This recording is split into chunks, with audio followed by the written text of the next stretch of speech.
we have to start at what we all trust innately. We're individuals when it comes to cybersecurity.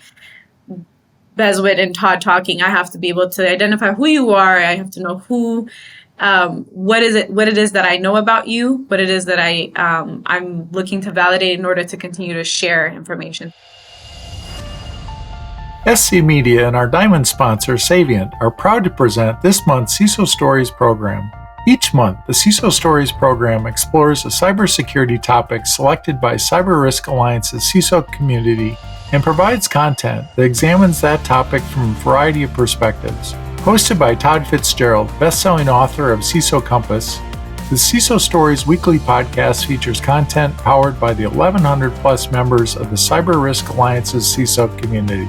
Listen to the previous CISO Stories podcast episodes at CISOstoriespodcast.com.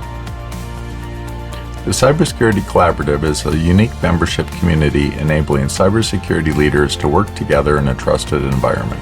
To learn more, visit CISOstoriespodcast.com/CSC. I'm your host, Todd Fitzgerald, and this week we welcome Bezawit Sumner, CISO at CRISP Shared Services. So welcome, Bezwit. Thank you. Happy to be here. So tell us, what attracted you to the cybersecurity field? It was actually by chance. My background is in biology. I have my master's, my undergrad and my master's in biology. And after a stint on trying to do PhD, I left and started working at a health analytics firm. At the health analytics firm, I was given the opportunity to start responding to security questionnaires for some pharmaceutical companies. Part of it was IT teammates wanted to focus on the work and not necessarily respond to questionnaires. So it was my job to look at the questions, understand the requests, translate those requests and questions back to the IT team. And I started serving as a liaison between the business and the IT team. And as such, I started learning and appreciating the concepts of cybersecurity, and I found it that I could actually translate that back to my background and my studies as a researcher, really. And I did more of that, or more opportunities kept coming, and I kept doing them. It was manageable for me, and I loved serving as the liaison because innately I have this curiosity to know what things are and how they're used, and not just to say yes or no. So that continued to serve me very well. And I ended up running an audit for the company. It was my first time running a HIPAA audit. But because it was my first time, the audit firm individual I was working with, he was very gracious and started teaching me what it meant to audit, why it was important, and what questions he was asking, and what evidence to provide. So it constantly kept making sense to me, and I had the opportunity to come to CRISP as a compliance manager because they were starting a new project or a new security assessment as a requirement, and I had that, and then I got the opportunity to serve in a new role, understanding security and the compliance of security audits and such. So I kept getting interested in being able to what I have in my background and then translate it into something very new but very exciting because it was ever changing. And even though I didn't continue in science, I in the way that I thought in biology, I got the opportunity to do it in cybersecurity. Well, I love hearing that because, we always talk about getting people from other disciplines and looking at the transferable skills. And it sounds like your research in biology, which biology is something I avoided in school. But it's something that's very transferable into the security space. Oh, absolutely. In the scientific method, right? As part of it is a lot of my day-to-day is exciting, even in my role now as a CISO, because what I see from yesterday could be different today. And we have the opportunity to ask the question, come up with a hypothesis or a theory of why we think something is happening, and actually go find the evidence and the facts and objectively look at what's happening and what we're looking at and how we're going to close out a certain case. So I didn't realize it in the beginning, but more and more I see the connection between my background and what I studied and what I enjoyed.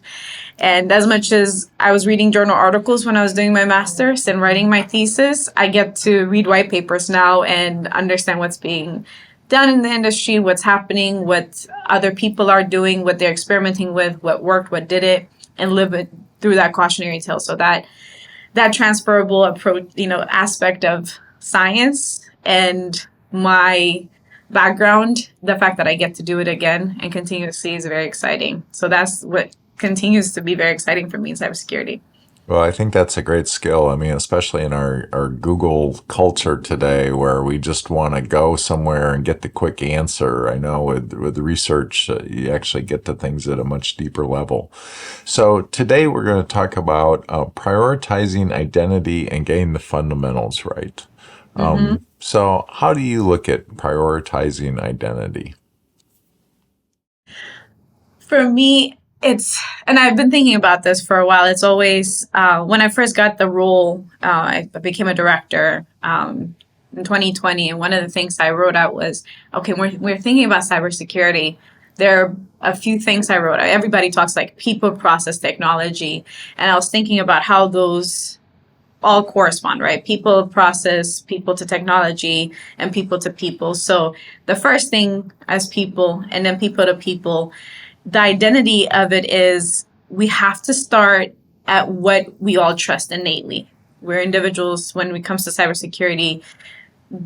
Bezwit and Todd talking, I have to be able to identify who you are. I have to know what it is that I know about you, what it is that I'm looking to validate in order to continue to share information. So in that aspect, prioritizing identity for us should be, who are we dealing with? How are we putting them in the right category to say, what are the fundamentals of what are the requirements that I need to establish so I can verify and trust and then start provisioning or start giving access to. So prioritizing identity comes at, we're an organization, we have people. How do we ensure that the people that we're working with and that are getting access and that we're continuing to establish organization, we get those right? The world is changing, including how we work. As business shifts from on-prem legacy systems to the cloud, how will you safeguard your organization? It all starts with identity that is intelligent, autonomous, and constantly adapting to your changing environments. Savient Enterprise Identity Cloud is the only identity platform designed to accelerate your cloud initiatives and solve the toughest security and compliance challenges. Built on the principles of Zero Trust, Savient centralizes visibility and risk management, ensuring that the right identities get the right access to the right resources at the right time. Visit CISOstoriespodcast.com/Savient for a demo of the only identity platform CISOs need. So how do you deal with, the identities of machines and these other things that aren't people? Exactly. And so that's the thing. So the other aspect of it is you have the people to people, right? And then from people to technology, one of the things is, how are we as people identifying the identities of the non-human aspect of it? Is establishing, first know what identities you have that are, categorize them into the human users, and then categorize them into the non-human, right? That they're the systems that are going to have access. It's either the tools or the service accounts, generic accounts, or whatever the case may be. Understand the identity, and with establishing the identity, inform the users that are going to work with these identities, the non-human user account identities, and even if it's the non-human users to non-human users, establish what the normal is so that even the systems can identify what the anomalies are, right? If a tool is supposed to only get access from another tool or a non-human user account, that's always has to be immutable. Make sure that the identity of that account or the identity of that non-human user is understood. So there is some level of a baseline that you start with in order to to establish what the identity is, verify the identity, trust it, and then provision the access, right? Things can change. And if there is an anomalous, if there is a change, there has to always be, pause, make sure if something is, if there's an element that needs to be verified, introduce the element of a human that may need to come and verify for those non-human user identities. Are there tools that you find that are in technologies that are most beneficial for managing identities and access processes? Currently, I look at the tools right now. We are a Microsoft shop heavily, and I appreciate the amount of information and the rich signals that we get with being within the Microsoft environment. And the tool that we appreciate is having not necessarily an identity tool, but a SIM SOAR, right? That aspect of being able to consolidate all the information of a user, an identity, or whatever the case is. You're correlating all the signals that you're getting to try to get an insight. So in addition to that is I love Defender for identity. It gives us a lot more information, a robust, rich information of our environment, what's anomalous, you can tie that into a sign-in, a risky sign-in. What additional things can I get to understand the user behavior analytics of the user? One of the things I've noticed in the past few years is we were really monitoring our user behavior, so the identity of the users in our environment. And we were constantly getting the risky user reports week to week. And we started at a high because we were establishing policies and controls. And now every time I see it weekly, those have gone down because the more we've understood our environment and we've improved the signal and understanding of what is a risky sign-in, what is a risky user, the more we understand it and the more we've refined our policies and rules and tools in our environment, the more insight we've gotten. So the tool I appreciate right now or has given us a lot of insight is Defender for Identity. So, and I know there's a lot of tools and technologies out there, that can be used. We're obviously not promoting any certain one sort of tool, but what you're saying is there's this aggregation that you have and giving you that insight into the user behavior analytics. So in reducing that, was it a matter of getting false positives in the beginning, or were you finding ways to actually reduce the risky behavior that was happening? It's both, actually, Todd. So first it was false positives because we probably had a very strict and too many alerts were firing off, which that doesn't help anybody, right? We were getting so many alerts and we were getting so many reports. So in the beginning it was false positives, but as we were getting false positives, what we did was look at why we were getting so many alerts and understand where the friction was and not reducing, but rather fixing the threshold or understanding the threshold to say, okay, maybe we don't need to get a report on all lows and highs and mediums and risk, but rather if it's the low and it's from a certain geolocation, then it doesn't need to be a risky sign and it can be in this category. So that was one piece. And another element was help reduce greatly was as an organization, we're able to blog, we have geofencing. And in the beginning, it was a bunch of alerts from different parts of the world. But now that we have geolocation and it reduces the number of even malicious attempts, we saw that the identity piece of it, before someone can even try to log in, you would want to make sure we had that geofencing. And so it helped. We saw the alerts, we saw where they were coming from. And the additional context was, we can actually reduce it because in our realm, we're able to limit where the initial attempt is coming from. So that it worked in tandem. What sort of events would you see that would flag, this looks like risky behavior? Change in IPs, quick change in IPs, quick change in location.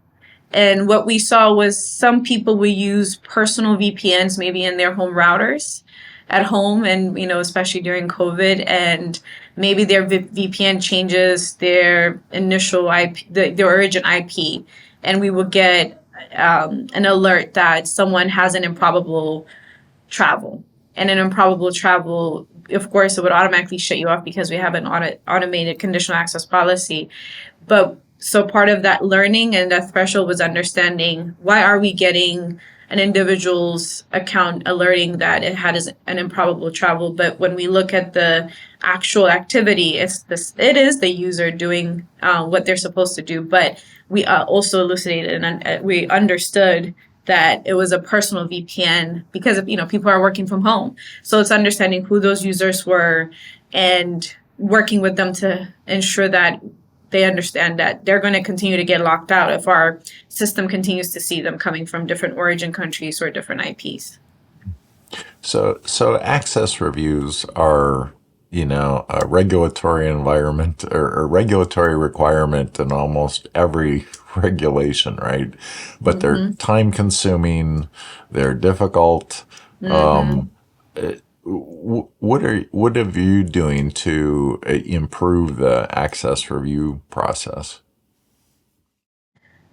So, and when I first started as a compliance manager here, one of the things we were getting, because we were going through audits, was year to year we'll have a user access review finding. And part of that finding was because the regulatory requirement is that 24-hour access removal. And that's a very strict, timeline. So one of the things we started doing was, one, we tried to build as much as possible a repository of all systems and everybody that could potentially have access to them.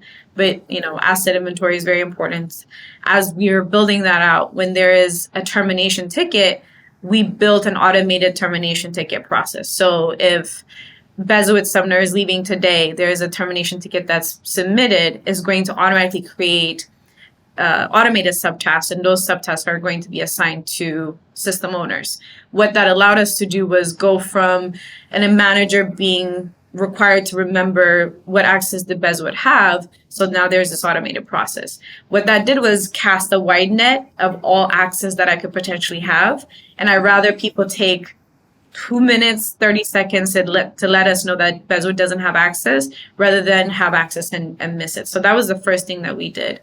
Automate the task creation for all systems, especially all the systems that could potentially house sensitive information, whatever that is important for an organization. And for us is we deal a lot with sensitive data. So that was one of the things we did. In addition to that, we have a quarterly user access review, which we take a list of all terminated users on a quarterly basis, and we have a look back for all systems and check to ensure that we didn't miss anyone's access removal from the beginning. So first automated subtasks, then quarterly reviews, and what that has done is enforce and reinforce really to system owners that they're responsible to ensure that people who should have access to their systems continue to have access to the systems, but not anyone in addition to that. So that has put people in a cycle of knowing every quarter we're going to trust you do the job, but we're verifying and asking. And then if we find anything, we go back and, of course, remediate. But it's also getting to the root cause. And sometimes it's because people might forget, people may not know. So we've done those two things and they've helped tremendously. And we've continued to empower system owners so that they, in turn, are responsible to ensure that only, the people that should have access to the environment only have access to that. What about the privileged access? Do you find that can be administered and efficiently and securely? I believe so. Part of it, I believe right now is there's a lot of legacy privileged access that has been granted in any infrastructure, right? Especially because what started out as two, as maybe one or two admins, and they needed to have multiple access or multiple privileges. And so I will take that on two fronts. For anything, now that we know better and how identity is used, how people say cyber criminals now log in, they don't necessarily break into your system, and that logging in comes from the identity aspect. Knowing how important identity is, limiting the privilege that we grant to any admins and making sure that we have separate accounts for anyone that's going to have a privilege role and privilege access to their regular accounts. So even if they do something in their regular accounts, that is limited to their regular account, even if it's their phishing. And then the separate privilege account is really in a cloud of its own, in a bucket of its own. So those two don't have any trust in between. So the privilege access from that standpoint, starting anew, I think it is manageable. We just have to decide to do the hard thing first so it can be easier moving forward, because it's always very easy to make things complicated. Just add, because I'm only worried about the one thing. I need access now. I'm going to give this admin the right access. So with that said, one of the challenges is getting the old ways reviewed, changing behaviors with people and how they deal with privilege access, and finding either a tool to help or even having a process in-house where we review, and our policy and our regulation is that 60-day review at least, that every 60 days for any system deemed critical to your business, understand who the admins are and ensure every 60 days that you can verify these admins need to continue to have it. So a minimum start there. And then if you can put in place a privilege identity management tool or privilege access management tool. And then if you're really good, just-in-time access, that people who need to do highly privileged work only do it for the specified time. So there are multiple approaches, and I don't think there's even one solution to in an organization or a team. But know what your challenges are, know what's important to you, know what's critical, and know what's non-negotiable if something if an account is compromised, and go through that. Mm-hmm. That makes sense. There's been a lot of talk lately about zero trust and zero trust architectures. Are you making plans to move to that? Absolutely. One of the things we did was take the zero trust assessment within Microsoft, which was very helpful because it helps with the different pillars and where you are in your maturity.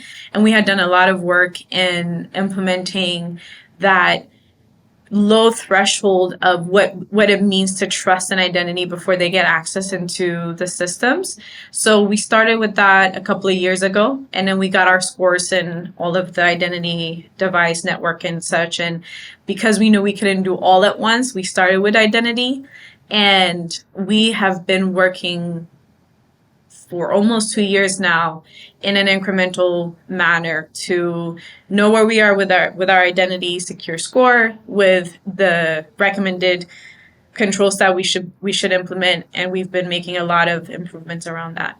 What sort of controls would be recommended there? Start, of course, is our MFA, right, with the multi-factor authentication or second factor authentication, and build on that and say, what are your phishing resistant MFA? The phishing resistant we started with was first ensuring that we can making sure people are using the authenticator apps, and we removed the option for SMS and email and phone call, because all of those are viable options for some people, but not for us. So we removed those options. And then Microsoft pushed this out in May for anyone that had the authenticator, push notification. They enforced the number matching, which is very helpful.